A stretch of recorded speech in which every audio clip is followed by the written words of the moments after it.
Começa agora um programa que traz tudo sobre o livro mais lido em todos os tempos. Apresentamos O Som do Livro.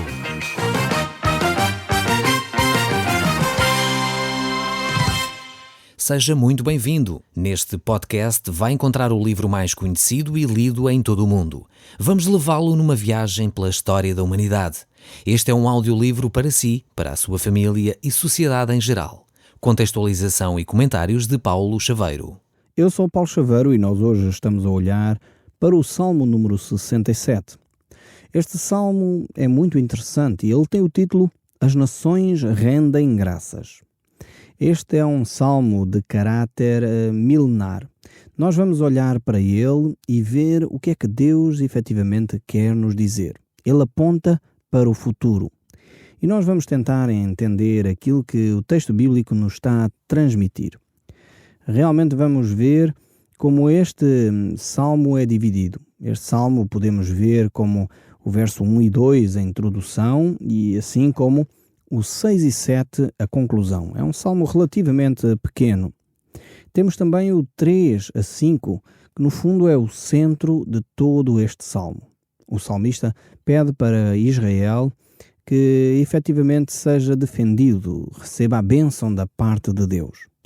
O verso 4, nós compreendemos que o salmo é realmente mileniar.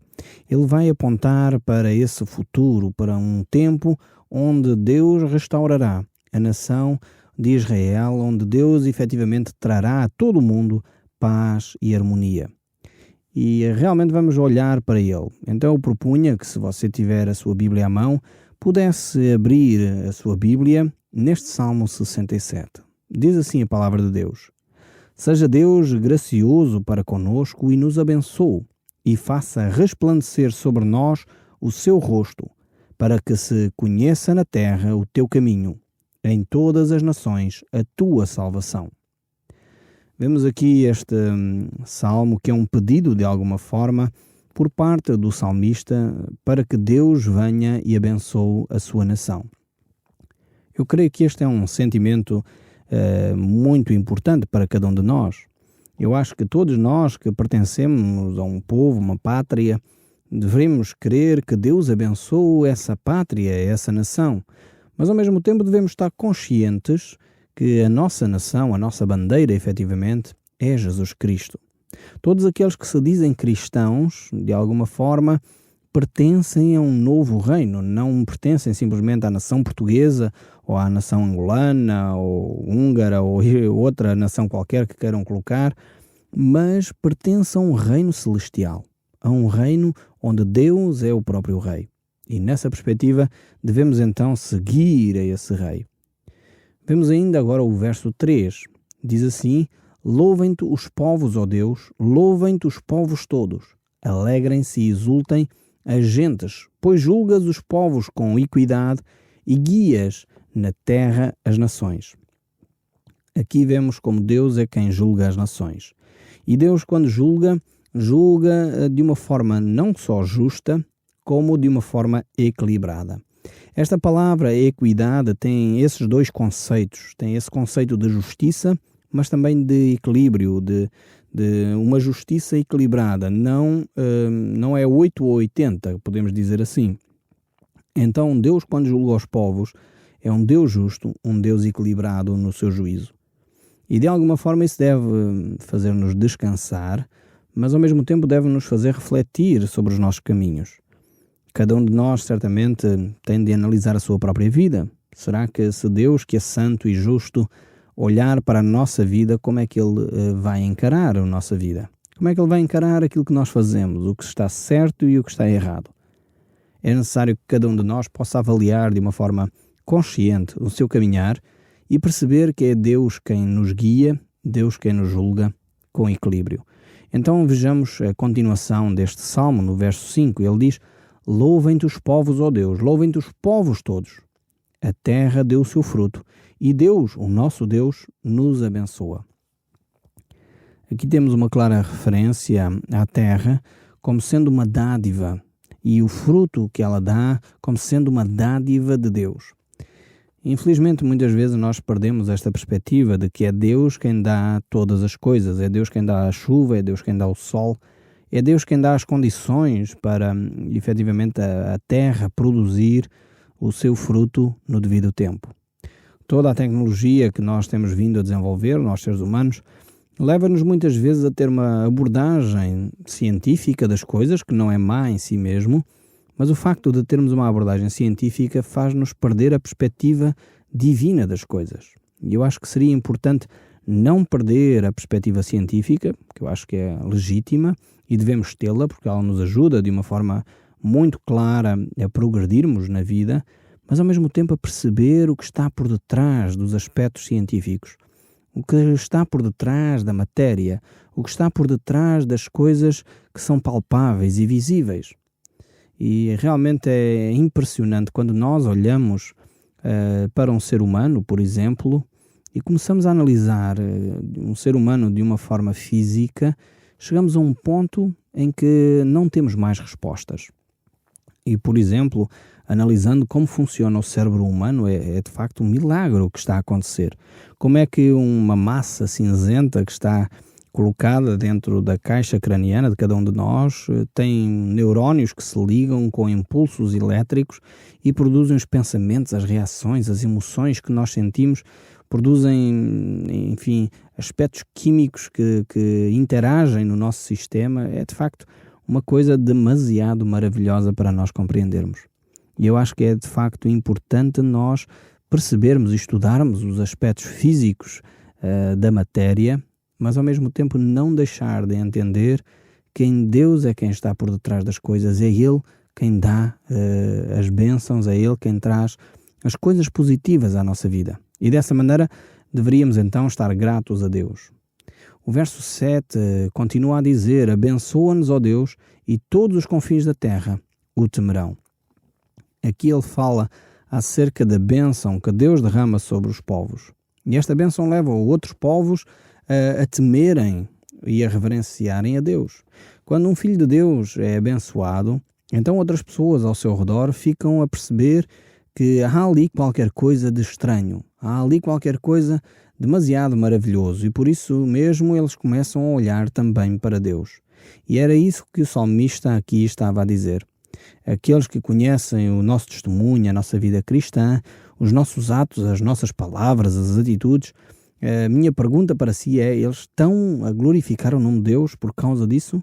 Por causa da sua vida? O que dizem as pessoas a nosso respeito? É bom que o nosso testemunho diante delas seja de facto um bom exemplo. E eu espero sinceramente que as pessoas à sua volta possam comentar isso, que as coisas estão a mudar. Eu dou graças a Deus porque temos recebido notícias de várias pessoas, de vários pontos do nosso país, desde as ilhas ao norte, ao sul, de pessoas que têm relatado testemunhos que elas têm vivido e visto em pessoas que têm ouvido o programa, o Som do Livro, e começam a ter mudanças no seu comportamento, mudanças positivas. E as pessoas começam a testemunhar, a dizer que aquela pessoa já não é a mesma, há qualquer coisa de estranho nelas. Tem melhorado muito, já é uma pessoa mais calma, mais pacífica, uma pessoa que realmente inspira paz e confiança quando se está com ela. E essas mudanças estão a ser operadas, sabem porquê? Pela palavra de Deus. E é isso que efetivamente nos alegra. Perceber que a palavra de Deus está a transformar o coração das pessoas. E eu espero sinceramente, como o salmista diz aqui no Salmo 67, cada uma das pessoas que convive consigo possa ver as diferenças que estão a acontecer no seu caráter e possa testemunhar e glorificar a Deus por aquilo que está a acontecer na sua vida. Nós desta maneira chegamos ao Salmo 68. Este Salmo 68 intitula-se A Vitória de Deus sobre os seus inimigos. Nós vamos ver então alguns dos dados sobre este Salmo antes de iniciarmos a sua leitura. Ao estudarmos este Salmo, nós vamos aqui enfrentar duas dificuldades que eu quero compartilhar consigo. A primeira é uma questão de dificuldade de tempo. Nós não vamos conseguir, no tempo que temos, analisar todo o Salmo de uma forma profunda. A outra tem a ver com algumas dificuldades textuais e a profundidade do sentido de algumas palavras. Mas nós, analisando o Salmo, certamente vamos compreender aquilo que eu quero dizer com estas palavras. Mas vamos mesmo assim abordar este Salmo. O Salmo tem duas grandes divisões. A primeira que vai do verso 1 ao 18 e a segunda que vai desde o verso 19 até ao verso 35. A ocasião é desconhecida, mas o principal assunto aqui é a vitória de Deus. Não sabemos exatamente sobre o quê, mas tem a ver com as vitórias que Deus tem trazido ao seu povo. A marcha vitoriosa de Deus sobre a terra tem sido uma constante e nós podemos ver em vários episódios da vida de Israel, mas também assim como na vida da Igreja, em que Deus tem trazido a vitória ao seu povo. Então podemos ver neste Salmo como Deus interage com o seu povo e como Ele traz a vitória ao seu povo. Depois vemos o seu povo redimido, realmente, seguindo a Deus com cânticos, louvor, agradecendo a Deus, porque está satisfeito com as vitórias que Deus tem trazido até ele. Aqui a fé e a esperança, elas de alguma maneira alternam-se uma com a outra, e começa com cantai, louvor ao Senhor, e acaba bendito seja Deus. Esta é a exortação, é a base sobre a declaração de que Deus é o Deus de Israel.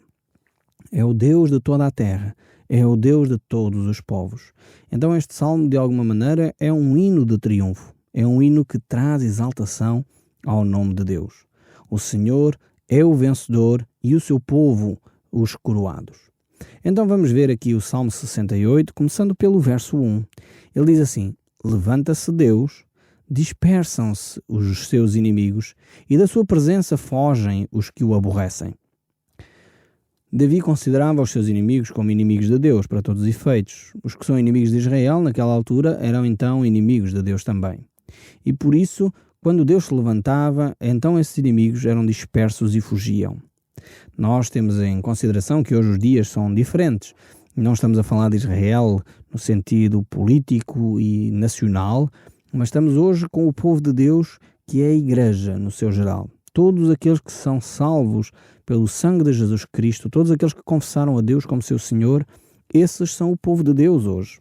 Não mais Deus está a tratar com uma nação específica, como Israel naquela altura, mas está a tratar com um povo que tem muitas etnias, um povo que tem muitas línguas, um povo que está espalhado por todo o globo terrestre. Este é o povo de Deus hoje em dia.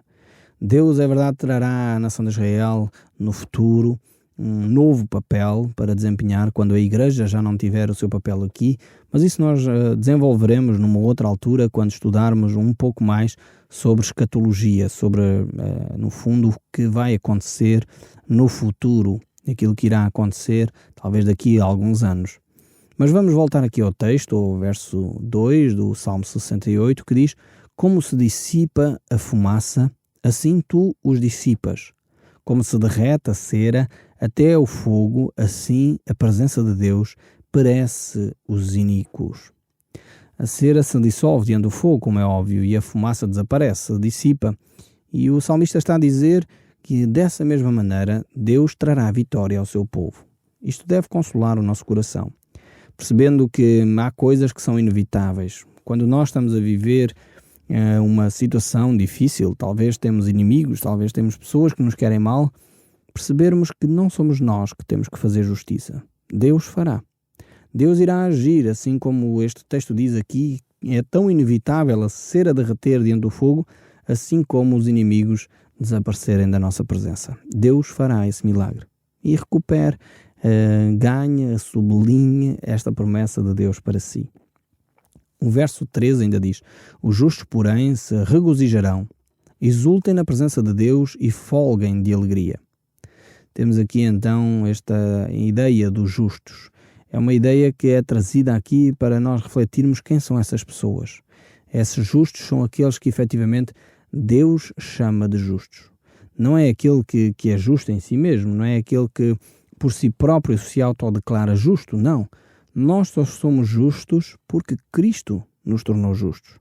E é exatamente esse Cristo, ao tornar-nos justos, que nós podemos efetivamente ser declarados assim. É como quando Cristo nos diz que nós somos a luz do mundo. Na realidade, nós não somos. Nós somos a luz do mundo por causa de Jesus Cristo. Ele é a luz do mundo. Assim como nós somos justos porque Cristo é justo. E é através dele que nós podemos declarar-nos dessa forma. Mas o salmista continua e o verso 4 ainda diz: cantai a Deus, salmodiai o seu nome. Salmodiai ao que cavalga sobre as nuvens. Senhor é o seu nome, exultai diante dele. Então a missão de cada um de nós na terra está muito bem definida. A missão do homem é glorificar a Deus através da sua vida. Através de tudo aquilo que cada um de nós faz, deve servir para glorificar a Deus. É só nessa perspectiva que nós podemos entender aquilo que diz 1 Coríntios 10:31, quer comais, quer bebais ou façais qualquer outra coisa, fazei tudo para a glória de Deus. É também nessa mesma perspectiva que podemos entender o que o apóstolo Paulo diz em Efésios, quando ele diz que o servo deve trabalhar como para o Senhor e não para o homem. Ou seja, quando você está a trabalhar para o seu patrão, não é efetivamente para o seu patrão. Você deve dar o melhor por causa de Deus. E dessa maneira, então, devemos glorificar a Deus com as nossas ações. O verso 5 ainda prossegue a dizer: Pai dos órfãos e juiz das viúvas. É Ele quem defende o pobre, o necessitado, a viúva e o órfão. Muitos se colocam apenas do lado daqueles que têm posses, daqueles que estão bem na vida. E muitas vezes querem ser amigos desses, querem ser amigos de pessoas influentes, pessoas que de alguma maneira vão marcar a vida e a sociedade do seu tempo. Mas o texto bíblico diz que Deus está ao lado daqueles que são pobres, daqueles que não têm condições, daqueles que não têm ninguém para os defender. É Deus quem estará do seu lado. E se você invocar o nome de Deus, talvez você se sinta assim, talvez você é uma viúva, um viúvo, talvez você é alguém que é órfão, que foi abandonado pelos pais, talvez está na altura de você clamar a Deus, pedindo: Deus, vem em meu auxílio. E a promessa de Deus é que Ele virá mesmo. Deus virá em seu auxílio e estará consigo nos momentos de aflição. O verso 6 deste salmo prossegue a dizer: Deus faz com que o solitário more com família, tira os cativos para a prosperidade, só os rebeldes habitam na terra estéril. Ao sair, ó Deus, à frente do teu povo, ao avançares pelo deserto, tremeu a terra. Também os céus gotejaram à presença de Deus. O próprio Sinai se abalou na presença de Deus, do Deus de Israel. Vemos aqui que Deus vem abençoar o homem carente. Deus acompanha aqueles que está só. Talvez você se sente só, está a morar sozinho, talvez os filhos já não visitam tanto como você gostaria, talvez você não tenha de facto tanta gente já para conversar como você gostaria, mas o que a palavra de Deus nos diz é que Deus está junto daquele que está só, junto daquele que se sente só. Então Deus vem acompanhar. E a palavra de Deus, a promessa de Jesus, é que Ele estaria conosco todos os dias até a consumação dos séculos. Ou seja, aquele que está com Deus nunca está só. Está sempre acompanhado, está sempre a presença do Espírito Santo com ele, que pode consolar e confortar o seu coração. Por isso o salmista continua no verso 9: Copiosa chuva derramaste, ó Deus, para a tua herança. Quando já ela estava exausta, tu a restabeleceste. Aí habitou a tua grei. Em tua bondade, ó Deus, fizeste provisão para os necessitados. O Senhor deu a palavra. Grande é a falange das tuas mensageiras das boas novas. Reis de exércitos fogem, e fogem. A dona de casa reparte os despojos. Porque repousais entre as cercas dos apriscos. As asas da pomba são cobertas de prata, cujas penas maiores têm brilho flavo de ouro. Quando o Todo-Poderoso ali dispersa os reis, cai neve sobre o monte de Zabulon, o monte de Deus de Nazã, serra das elevações e o monte de Bazã. Porque olhais com inveja, ó monte elevados, o monte que Deus escolheu para sua habitação. O Senhor habitará nele para sempre. Os carros de Deus são 20.000, sim, milhares de milhares. No meio deles está o Senhor. O Sinai tornou-se homem por dádivas, até mesmo rebeldes, para que o Senhor Deus habite no meio deles. Estas palavras aqui nos lembram as palavras do Evangelho de Jesus Cristo, que nos apresenta Cristo convidando a todos os pecadores a se voltarem para Ele, a se arrependerem do seu pecado e a receberem esta salvação. Até mesmo os rebeldes, os pecadores, Cristo recebe com dádivas e dá de facto esta bênção do perdão. Foi assim que, de alguma maneira, quando Ele estava na cruz, estava aquele ladrão ao seu lado e Ele disse: Senhor, lembra-te de mim quando chegares ao teu paraíso. E Jesus lhe disse: ainda hoje estarás comigo no paraíso. Quando o homem se arrepende, quando o homem se volta para Deus, então é nessa altura que os seus pecados são efetivamente perdoados e o perdão atinge o nosso coração. O verso 19 continua a dizer: bendito seja o Senhor que, dia a dia, leva o nosso fardo. Deus é a nossa salvação. Feliz é o homem que pode colocar o seu fardo sobre o Senhor. Todos nós carregamos os nossos fardos, as nossas cargas, aquilo que nos pesa. E só Deus efetivamente pode aliviar esse peso. O verso 20 ainda diz: o nosso Deus é libertador. Com Deus, o Senhor, está a escaparmos da morte. Sim, Deus parte a cabeça dos seus inimigos e o cabeludo crânio do que anda nos seus próprios deleites. Disse o Senhor: de Bazã os farei voltar. Fá-los-ei tornar das profundezas do mar, para que banhem os seus pés em sangue, e a língua dos seus cães tenham os seus quinhões dos inimigos. Viu-se, ó Deus, o teu cortejo do meu Deus, do meu Rei, no santuário. Os cantores iam adiante, atrás os tocadores de instrumentos de cordas, e em meio as donzelas com adufes. Bendizei a Deus nas congregações, bendizei ao Senhor, vós que sois da estirpe de Israel. Que o salmista reflete sobre esta questão de estarmos ligados a Deus, de pertencermos e louvarmos o nosso Deus. Por isso ele ainda prossegue: bendizei a Deus nas congregações, bendizei ao Senhor, vós que sois da estirpe de Israel. Ali está o mais novo, Benjamim, que procede os príncipes de Judá com os seus séquitos, os príncipes de Zebulon e os príncipes de Naftali. Reúna, ó Deus, a tua força divina que usaste a nosso favor, oriunda do teu templo em Jerusalém. Os reis te oferecerão presentes. Reprime a fera dos canaviais, a multidão dos fortes como touros e dos povos como novilhos. Calcai aos pés os que cobiçam barras de prata, dispersa os povos que se comprazem na guerra. Príncipes vêm do Egito. A Etiópia corre e estende as mãos cheias para Deus. Reinos da terra, cantai a Deus, salmodiai ao Senhor, aquele que nem acima os céus da antiguidade, eis que ele fez ouvir a sua voz poderosa. Tributai glória a Deus e a sua fortaleza nos espaços sidrais. Ó Deus, tu és tremendo nos teus santuários. Ó Deus de Israel, ele dá força e poder ao povo. Bendito seja Deus.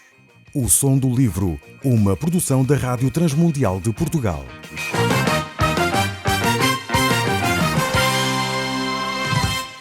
RTM. Conhece todos os nossos programas em rtmportugal.org.